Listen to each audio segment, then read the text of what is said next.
낭과 패라는 중국의 전설에 나오는 동물이 있습니다. 이 낭과 이 패는 둘 다 이리과에 속한 동물인데요. 이 낭은 앞다리가 짧고 패는 뒷다리가 짧습니다. 그래서 둘은 늘 붙어 다녀야만 이동할 수가 있었다라는 거죠. 그래서 둘이 다투거나 그래서 떨어지면 아무것도 할 수 없는 것이 이 낭과 패라는 이 동물입니다. 그래서 나온 말이 이 낭패죠. 여러분 잘 아시는 낭패가 바로 거기에서 유래를 했습니다. 그래서 이 낭패라는 말 의미는 그런 의미 아닙니까? 함께 해야 할 사람이 헤어져서 어려움을 겪는 상황을 낭패다라고 이야기하죠. 함께 해야 할 사람. 그 사람들이 서로 떨어지면 힘들 수밖에 없는 상황. 그것이 이 낭패라는 그런 상황이죠. 그래서 이 낭패라는 것을 이 조선의 대표적인 실학자인 이익은 성호사설에서 이 낭패에 유사한 비유를 들어서 설명합니다.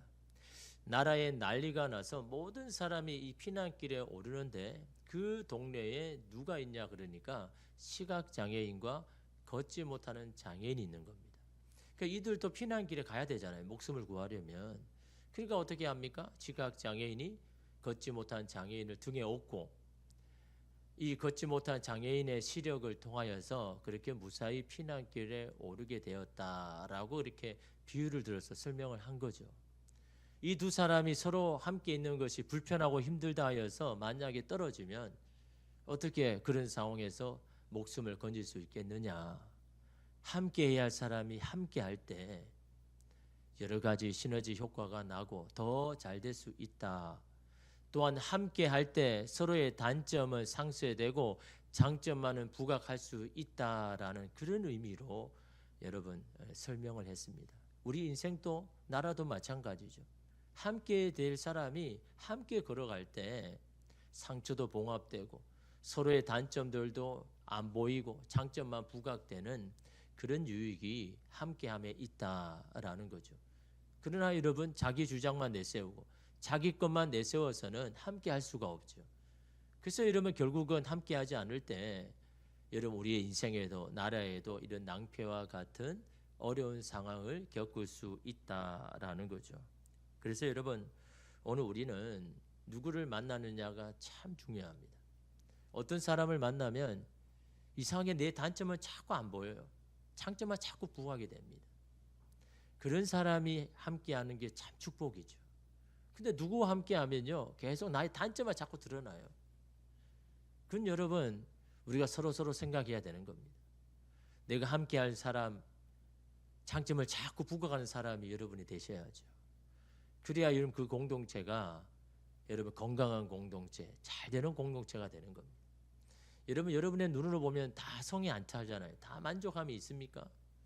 보이는 게 자꾸 이런 단점만 보지 말고 그 사람의 장점을 자꾸 보려고 여러분 노력하고 여러분의 장점으로 단점을 자꾸 이렇게 상쇄해주고 상대방은 또 나의 단점을 이렇게 보완해 나갈 때 여러분 그 가정, 그 사회가 여러분 잘 되는 나라가 되지 않겠습니까?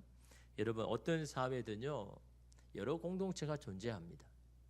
이 자신의 생각과 자신의 이상이 같은 사람끼리 만나고 공동체를 이루는 것은 당연한 거죠. 그건 여러분 틀린 게 아닌 겁니다. 그런 다양함을 먼저 인정하는 것이 성숙으로 나아가는 길 아닙니까? 내 뜻과 맞지 않다고 이게 잘못됐다고 말하셔는 안 되는 거죠. 다 다양한 겁니다. 생각이 다르고. 그래서 여러분 어떤 공동체든요 두 가지로 그룹을 나눌 수가 있죠. 이끌어가는 그룹이 있고 따라가는 그룹이 있습니다. 어느 공동체를 가든 딱 이름 있지 않습니까? 어떤 사람은 막 이끌려는 성향이 있고 어떤 사람은 그냥 따라가주는 이런 성향이 여러분 어느 공동체는 다 있죠. 이 두 공동체가 하나만 잘해서는 안 되는 거죠. 둘 다 자신의 일들을 잘해야 되는 겁니다. 그런데 여러분 잘한다는 것은 어떻게 여러분 말할 수 있을까요? 자신의 위치에서 최선을 다하는 것을 보면서 야 잘하고 있다라고 말하는 거예요. 잘 되는 가정, 잘 되는 사회를 이야기할 때 어떤 기준을 가지고 여러분 그것을 규정하겠습니까? 각자의 자리에서 자신의 역할을 잘하는 가정, 잘하는 사회, 잘하는 나라, 그런 나라가 여러분 잘 되는 나라와 사회가 여러분 되지 않겠습니까? 가정에서는 부모와 자녀가 될 것이고, 직장에서는 상사와 부하가 될 거고, 교회에서는 영적인 지도자와 성도일 겁니다. 서로의 자리에서 해야 할 일과 지켜야 할 것들을 잘 한다면 분명 잘 되는 건강한 공동체가 세워질 것이다 라는 겁니다. 그래서 우리는 항상 누가 잘하고 있나 그렇게 이름 볼 필요가 없는 겁니다. 내가 내 자리에서 최선을 잘하고 있는가, 내가 내 자리에서 지켜야 할 것을 잘 지키고 있는가, 그것이 여러분 오늘 우리가 살아가는 여러분 기준이 되어야죠. 오늘 말씀도 마찬가지입니다. 바울이 마지막 당부입니다. 이 데살로니가 전후서를 통해서 이제 이 바울은 자신이 하고 싶은 말을 이제 다 끝내는데, 마지막 당부니까 얼마나 중요합니까? 그 마지막 당부에서 여러분 하는 말들을 오늘 보니까요, 이끌어가는 사람 편에서 권면하고 또 따라가는 사람의 권면에서 나에게 권면하고 있는 모습을 봅니다. 먼저 따라가는 이 그룹에 대해서 말하죠. 이 12절에 보니까 형제들아 우리가 너희에게 구하노니 너희 가운데서 수고하고 주 안에서 너희를 다스리며 권하는 자들을 너희가 알고, 이 안다라는 거 알아주라, 인정해주라라는 거. 너희들이 이끌어가는 사람들을 여기서 구하노니라고 이야기하죠. 구한다라는 거는 간청하다라는 겁니다. 여러분 바울의 위치와 어떤 능력의 앞장에 서 있을 때는요, 명령해도 되거든요.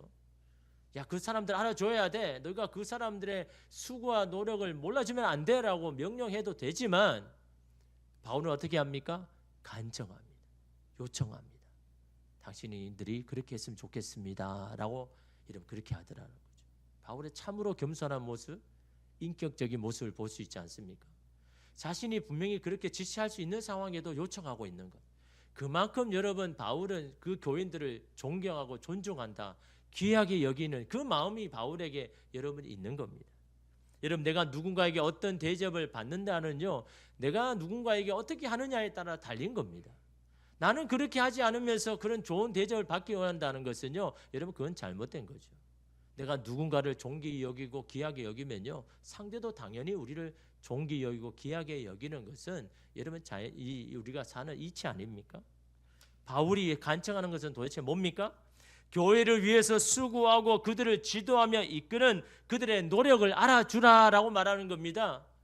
인간적인 보면은 부족한 모습이 보인다 할지라도, 성에 안 찬다고 해도 그들의 수고를 너희가 알아줘야 된다라고 말하는 겁니다. 여기서 여러분 알아주라라는 것은요, 그들을 인정해주라, 존경해주라라는 겁니다. 상대를 알아주고 인정해주는 표현이 방식이 뭡니까? 뭘 보면서 저 사람은 나를 인정해주는 것 같아, 나를 존중해주는 것 같아. 표현 방식이 중요하죠. 그것이 바로 순종입니다. 따라가주는 겁니다. 내 뜻과 닮지 않아도, 나와 견해가 다르다고 해도 일단은 믿어주고 인정해주고 따라주는 것, 이것이 그 사람을 존중해주는 겁니다. 그 사람을 여러분 존귀히 여기는 거죠. 여러분 이것은 그냥 직책이나 지위 때문에 존경해주라는 게 아닙니다. 여러분 13절 보십시오. 그들의 역사로 말미암아 사랑 안에서 가장 귀히 여기며 너희끼리 화목하라라고 이야기하죠. 무엇 때문에? 그들의 역사를. 그들의 역사가 뭡니까? 그들이 흘린 수고와 땀, 무엇을 위해서 수고와 땀을 흘렸는지 그걸 먼저 인정해 주라는 거예요. 그것만 자꾸 생각해라. 그 사람의 부족하고 모자란 부분을 자꾸 보지 말고, 이 사람이 가정을 위해서, 교회를 위해서, 사회를 위해서 어떤 땀과 수고를 했는지 그것만 보라라는 거예요. 그것만을 인정해 주라라는 겁니다. 어떤 눈으로요? 사랑 안에서, 사랑의 눈으로, 인간의 눈이 아니라 사랑의 눈으로 그것을 바라보라. 그러면 이해가 되고 용서가 되고 용납이 되고, 그럴 때 여러분 그들을 위해서 여러분 기도할 수가 있는 거죠. 반면에 여러분 인간의 눈으로 보면요, 작은 것도 자꾸 다툼의 소지가 됩니다. 그 어떤 눈으로 바라보느냐가 참 중요한 겁니다. 어떤 마음으로 그 사람을 바라보느냐는요, 오늘 우리의 인생의 여러분 행복에 어떻게 보면요 첫걸음일 수도 있는 겁니다. 인간의 눈으로 자꾸 보면요, 작은 것도 자꾸 다툼의 소지가 됩니다. 여러분 한번 보십시오. 여러분의 삶에서 다투는 일들을 보면요, 큰 일이 아닙니다. 아주 작은 거거든요. 그냥 넘어갈 수 있는 것도 그게 자꾸 부풀어져가 큰일 되는 거 아닙니까? 두 사람이 여러분 있었는데 한 사람은요 2 곱하기 8이 16이라는 주장하는 사람과 2 곱하기 8이 17이라고 하는 사람이 부딪혔습니다. 뭐 부딪힐 일도 아니죠. 예를 들어서 그런 겁니다. 2에서 8을 곱하면 정답이 16이냐 17이냐에 따라서 자꾸 다툼이 일어나는 겁니다. 네가 맞느니 내가 맞느니.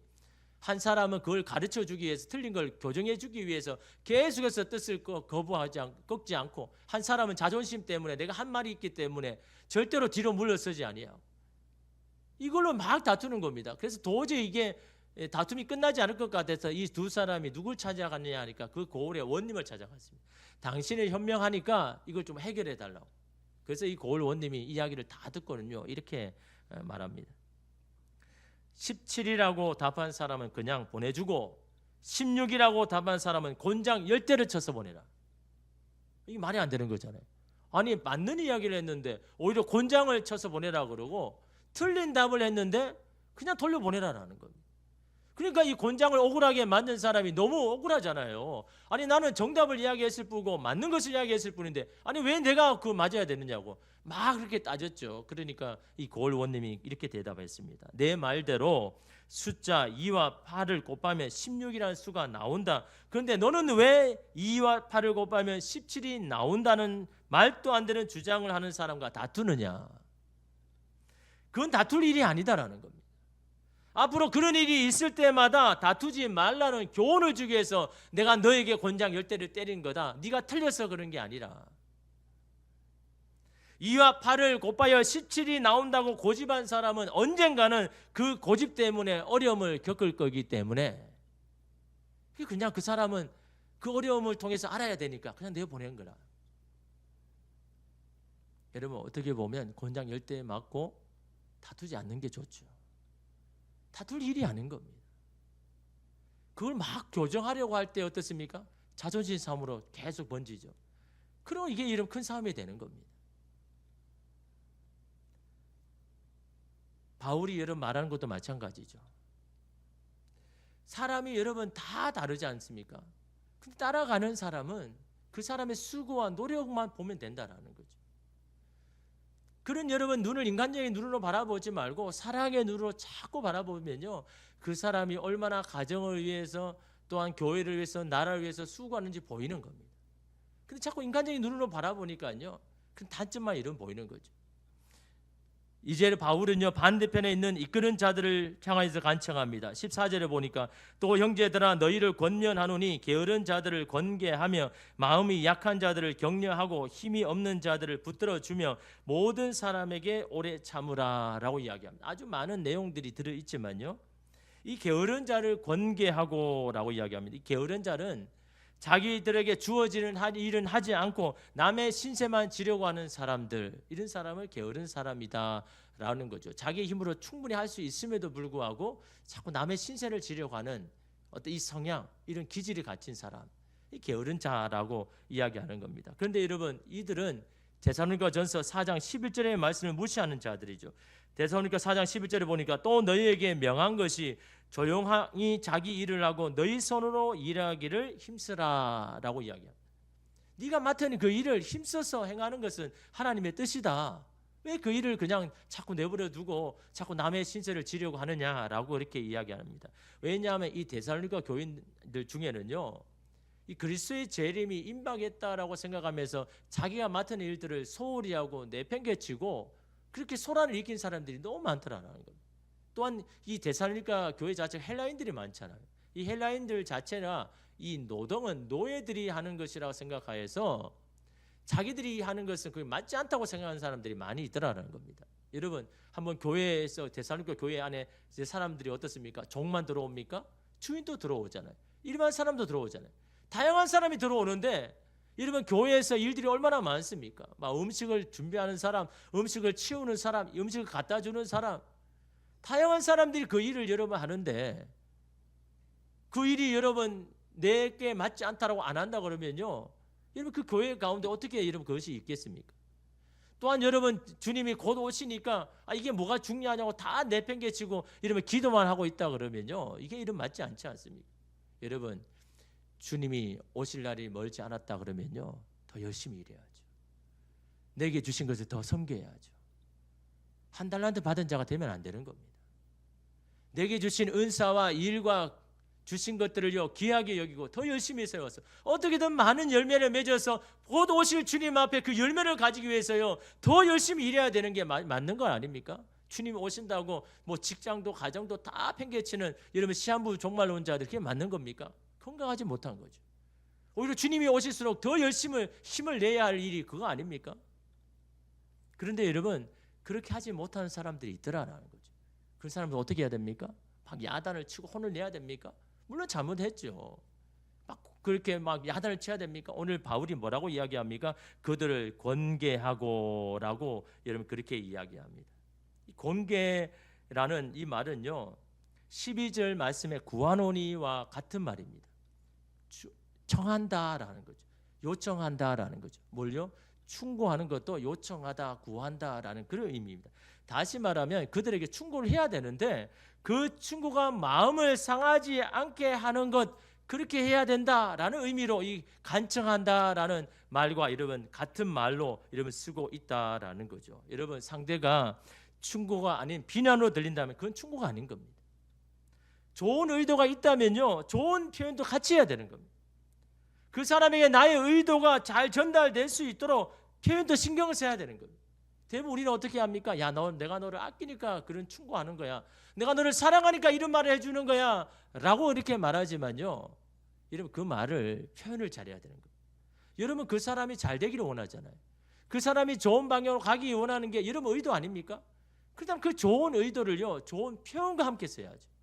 그 사람에게 진심으로 느껴져야 되지 않습니까?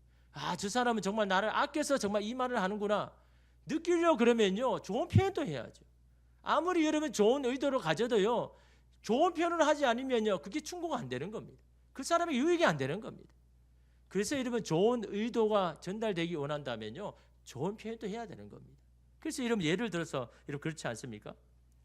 우리가 여러분 누군가에게 여러분 그렇게 말하지 않습니까? 당신은 다 잘하는데 이것만 좀 신경 쓰면 되겠다라는 말과 아니 당신은 잘하면서 왜 요거는 못 고쳐? 요것만 고쳐 라고 이런 말하는 것 같은 의미잖아요.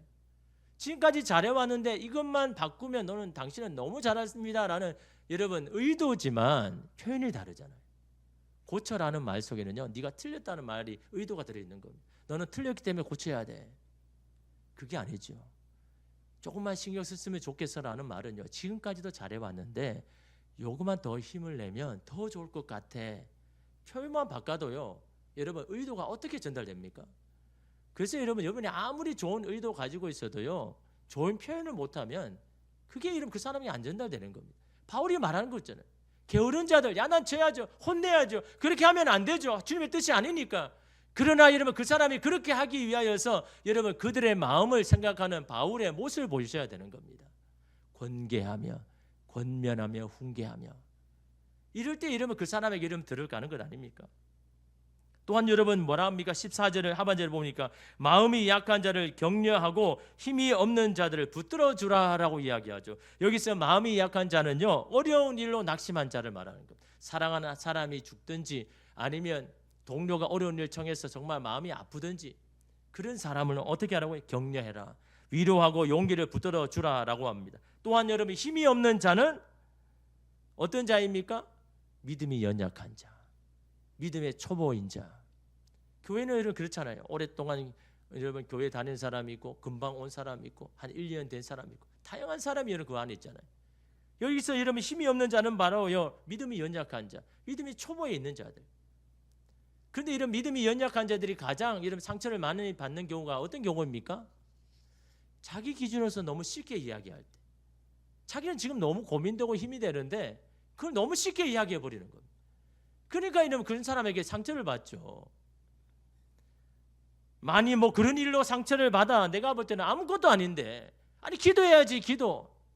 아니 기도 안 나오는 사람에게 자꾸 기도하라면 여러분 그게 여러분 이게 충고입니까? 아니면 비난하는 겁니까? 야 너무 힘들어서 기도도 안 나오겠다. 야 나도 어떨 때는 기도 안 나올 때도 있었는데 자기 길에서 자꾸 쉽게 이야기를 해버리면요, 오히려 믿음이 연약하면 상처를 받죠.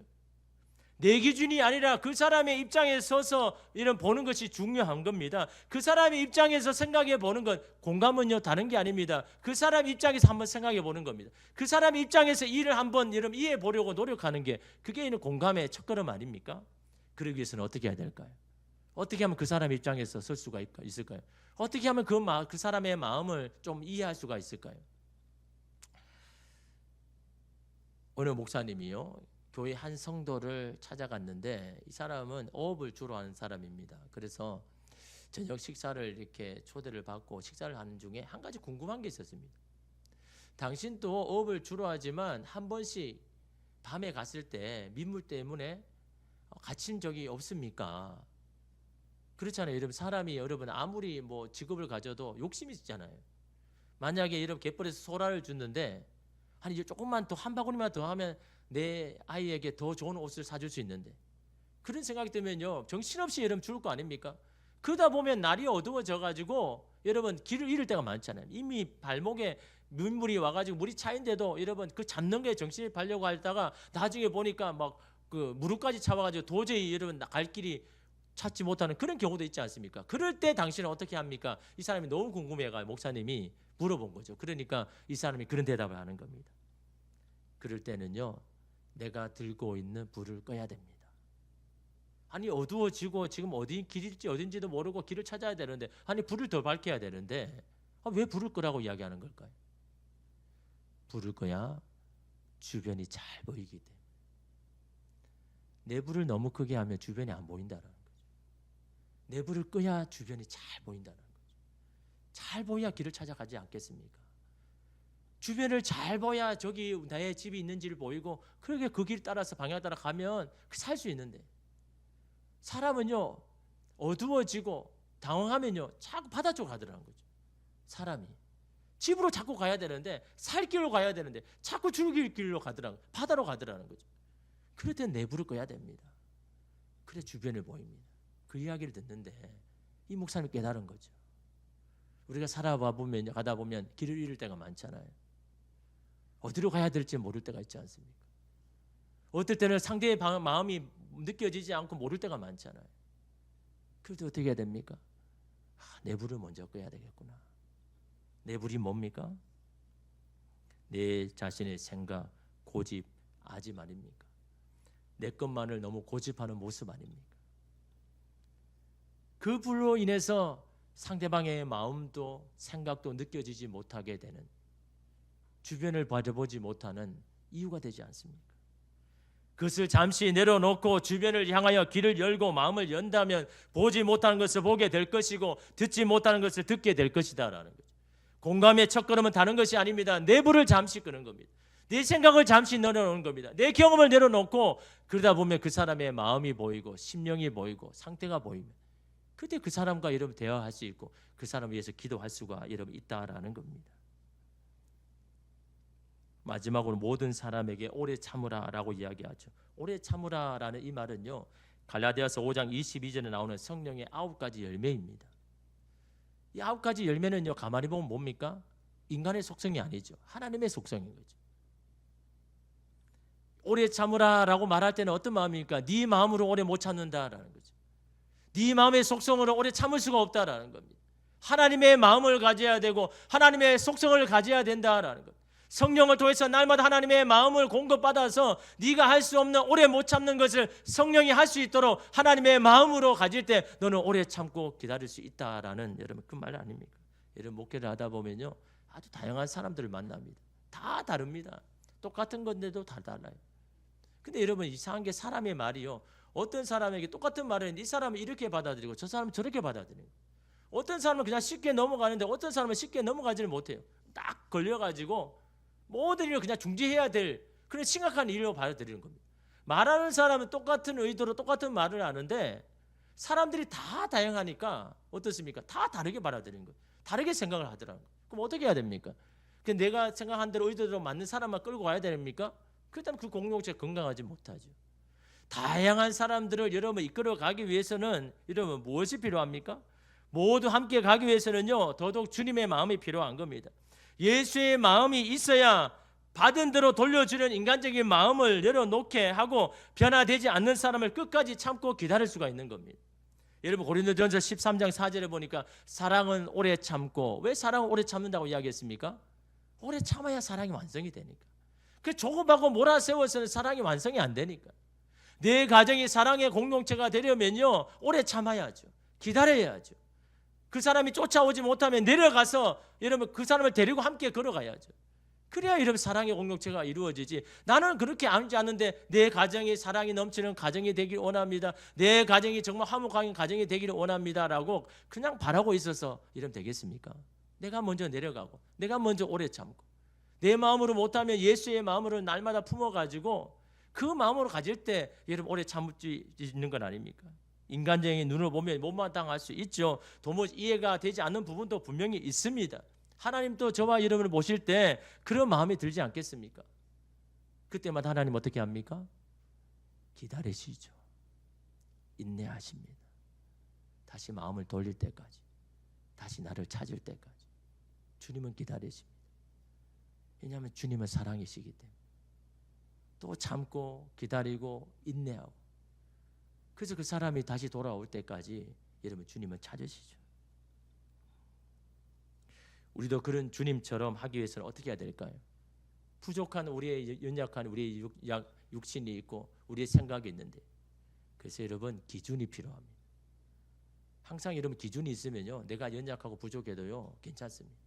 기준이 자꾸 없고 흔들리니까요, 그냥 내 기분대로 내 감정대로 여러분 삶도 그렇지만 신앙생활도 그렇게 해버리는 거죠. 그래서 기준을 정하는 게 참 중요합니다. 오늘 말씀에 바울은 어떤 기준을 가지러 합니까? 여러분 15절 말씀 우리 함께 읽겠습니다. 삼가 누구에게든지 악으로 악을 갚지 말게 하고 서로 대하든지 모든 사람을 대하든지 항상 선을 따르라. 모든 사람을 대하, 어떤 사람을 만나든지 기준을 정해라라는 겁니다. 어떤 기준입니까? 항상 선을 따르라. 항상 하나님이 기준이 되어야 된다. 하나님이 원하시고 기뻐하는 것이 네가 행동하고 선택하는 기준이 되어야 된다. 누구든지를 만날 때. 근데 여러분 여기서 항상 선을 따르다라는 말은요, 친절하게 대하다라는 이 원어적인 뜻이 있습니다. 친절하게 대하, 누구든지 친절하게 대하면 그게 하나님의 뜻이다라는 거죠. 그 사람이 내 마음에 안 들어도 항상 친절하게 대하는 거예요. 누구든지. 내 앞에 오는 사람을 사람으로 보지 말고 내게 찾아오시는 여러분 예수님으로 우리가 생각한다면요, 그 사람이 약간 부족해도 여러분 괜찮은 겁니다. 여러분의 배우자가 여러분 내가 함께 동행하는 예수라고 한번 생각해 보십시오. 우리가 쉽게 말할 수 있습니까? 쉽게 여러분 지시하고 할 수가 있습니까? 나와 함께 거하는 주님의 모습으로 오신 당신을 내가 존중합니다. 귀하게 여깁니다. 그러면 여러분 그 상대는요, 그 상대가 나를 볼 때는 해물 없겠습니까? 그 상대가 나를 볼 때는요 다 만족하겠습니까? 다 똑같은 겁니다. 내가 그 사람에 대해서 못마땅한 건요, 상대도 나에 대해서 못마땅한 점이 분명히 있는 겁니다. 그러면 함께 사는 건요 다른 게 아닌 겁니다. 항상 주님의 마음으로 대하고 항상 선을 따르고 항상 친절하게 대할 때요, 그 마음이 흘러가는 겁니다. 내가 정말 그 사람을 향한 좋은 의도도 흘러가게 되는 것. 여러분 오늘 바울은요 마지막 당부잖아요. 정말 하고 싶으면 다른 게 아닌 거죠. 너희가 화목하기를 원하고 너희의 가정과 교회가 하나 되기를 원하고 건강한 공동체가 되기를 원하는, 여러분 그것이 여러분 바울의 소망이기에 이렇게 당부하는 것 아닙니까? 여러분 오늘 우리가 하나님을 기뻐할 수 있는 일, 대단한 일을 해서 하나님을 기뻐하겠습니까?